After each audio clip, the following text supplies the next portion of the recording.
रतन टाटा का मुंबई के breach candy अस्पताल में निधन हो गया है। वो एक ऐसी शख्सियत थे कि जिनके बारे में जितना भी कहा जाए शायद उतना कम पड़े। उन्हें अधिग्रहण का बादशाह माना जाता था। साल 2000 में उन्होंने टाटा टी के द्वारा 450 मिलियन अमेरिकी डॉलर में ब्रिटिश चाय कंपनी टेटले का अधिग्रहण किया। ये भारतीय कंपनी का सबसे बड़ा अंतर्राष्ट्रीय अधिग्रहण था। उसके बाद साल 2007 में टाटा स्टील ने 6.2 बिलियन पाउंड्स में यूरोप की दूसरी सबसे बड़ी स्टील निर्माता कंपनी कोरस का अधिग्रहण किया। ये भारतीय स्टील उद्योग का अब तक का सबसे बड़ा सौदा था। उसके बाद साल 2008 में टाटा मोटर्स ने 2.3 बिलियन अमेरिकन डॉलर्स में प्रतिष्ठित कार ब्रांड जैगवार और लैंड रोवर का अधिग्रहण किया। ये सौदा टाटा मोटर्स के लिए एक बड़ी सफलता साबित हुआ। रतन टाटा के जैगवार और लैंड रोवर की कंपनी फोर्ड के अधिग्रहण की कहानी काफी दिलचस्प है, क्योंकि ये मामूली अधिग्रहण नहीं था, बल्कि 1999 में हुए अपमान का बदला था।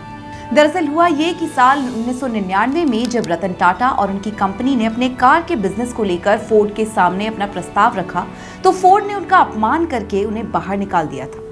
हुआ ये कि 1990 के दौर में अमेरिकन और जापानीज कार का दबदबा बढ़ रहा था, और इसी दौरान जब टाटा ने अपनी कंपनी टाटा मोटर्स के बैनर तले बनी स्वदेशी car Tata indica car launch की, तो उसका रिस्पांस कुछ ठीक नहीं था। उनको इसमें कुछ लॉस भी हुआ, जिसके बाद उन्होंने कंपनी को बेचने का मन बना लिया। इसके लिए वो पहुंचे अमेरिका। उस समय फोर्ड को पोटेंशियल बायर के रूप में देखा जा रहा था, इसलिए रतन टाटा ने सीधा फोर्ड के चेयरमैन बिल फोर्ड से मुलाकात की। उनको लगा कि ये डील फाइनल हो जाएगी, लेकिन फोर्ड के चेयरमैन ने रतन टाटा का उनके मुंह पर ही अपमान कर दिया। उन्होंने बड़े ही रूडली रतन टाटा को कहा कि जब आपको इस इंडस्ट्री के बारे में जानकारी ही नहीं है तो आप क्यों आए। सिर्फ यही नहीं, उन्होंने रतन टाटा को यहाँ तक बोल दिया कि अगर वो टाटा को खरीदेंगे तो वो टाटा पर एक एहसान कर रहे होंगे।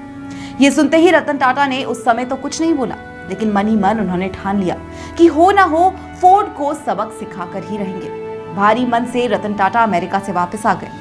अमेरिका से भारत वो जितने समय में पहुंचे, उतने समय में उन्होंने अपनी कंपनी बेचने का इरादा छोड़ दिया, और उन्होंने मन बना लिया कि हो ना हो अब इसी टाटा मोटर्स को इतनी ऊंचाइयों पर ले जाएंगे कि दुनिया उनको देखेगी। इसी के बाद उन्होंने इंडिका का एक नया वर्जन मार्केट में उतारा, जिसका नाम था इंडिका V2। इस स्वदेशी गाड़ी में सेफ्टी और माइलेज पर ध्यान दिया गया। लोगों को इस कार का नया वर्जन इतना पसंद आया कि घर घर में ये गाड़ी दिखने लगी। और फिर एक वक्त आया जब इंडिका भारतीय सड़कों पर टैक्सी के रूप में इतनी दौड़ी कि इसके अलावा सड़क पर कोई गाड़ी नहीं दिखती थी।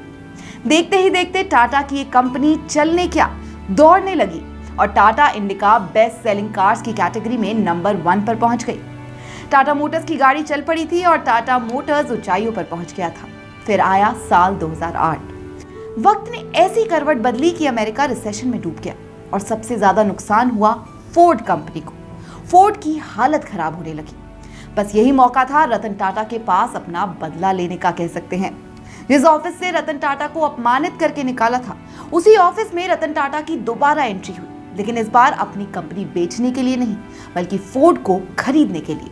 लेकिन यहाँ पर कहानी में एक ट्विस्ट आया। जिस बिल फोर्ड ने रतन टाटा का अमेरिका में अपमान किया था, वो खुद अपनी टीम के साथ भारत आए।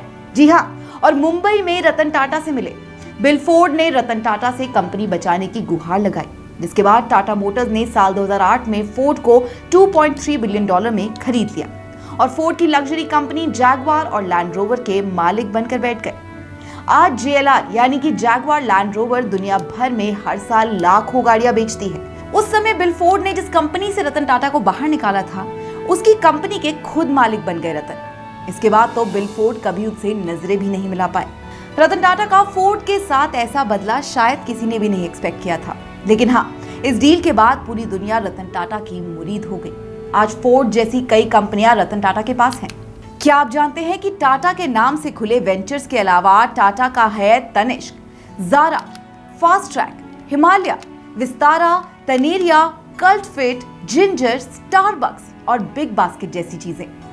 रतन टाटा के ये सभी इंडिविजुअल वेंचर्स हैं, और इनमें से कोई भी ऐसा वेंचर नहीं है जो लॉस में जा रहा हो।